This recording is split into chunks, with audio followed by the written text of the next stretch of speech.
പണ്ട് നമ്മൾ ഷോ നടത്തിയ സമയത്തുണ്ടായിരുന്ന ഫ്രണ്ട്ഷിപ്പ് ഉപയോഗിച്ചുകൊണ്ട് പല രാജ്യങ്ങളിൽ പോയി അവിടെ ആ രാജ്യങ്ങൾ നടപ്പിലാക്കിക്കൊണ്ടിരിക്കുന്ന കാര്യങ്ങളെക്കുറിച്ച് പഠിച്ച് അത് നമ്മുടെ കേരളത്തിലേക്ക് കൊണ്ടുവന്ന് ഇംപ്ലിമെൻറ്റ് ചെയ്യാൻ വേണ്ടിയിട്ടുള്ള ശ്രമത്തിലാണിപ്പോൾ. അപ്പോൾ കാസർഗോഡ് നമ്മളൊരു വലിയ ഹ്യൂജ് സെൻറ്റർ തുടങ്ങുകയാണ്.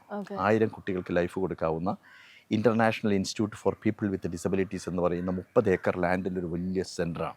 It's a global project, global model. That means ഇത് കെന്നഡി ക്രീഗർ യൂണിവേഴ്സിറ്റി അവിടെ നടപ്പിലാക്കിക്കൊണ്ടിരിക്കുന്ന ടെക്നിക്കുകൾ, ഈ ഡിസബിലിറ്റി ഉള്ള ആളുകളെ എങ്ങനെ സെർവ് ചെയ്യണം, ജപ്പാൻ നടപ്പിലാക്കിക്കൊണ്ടിരിക്കുന്ന കാര്യങ്ങൾ, അതൊക്കെ നമുക്ക് ഇവിടെ നാട്ടിലേക്ക് കൊണ്ടുവന്നു കഴിഞ്ഞാൽ നമ്മുടെ നാട് ഇതുവരെ കാണാത്ത അനുഭവിക്കാത്ത പല കാര്യങ്ങളും നമുക്ക് ചെയ്തു കൊടുക്കാൻ സാധിക്കും.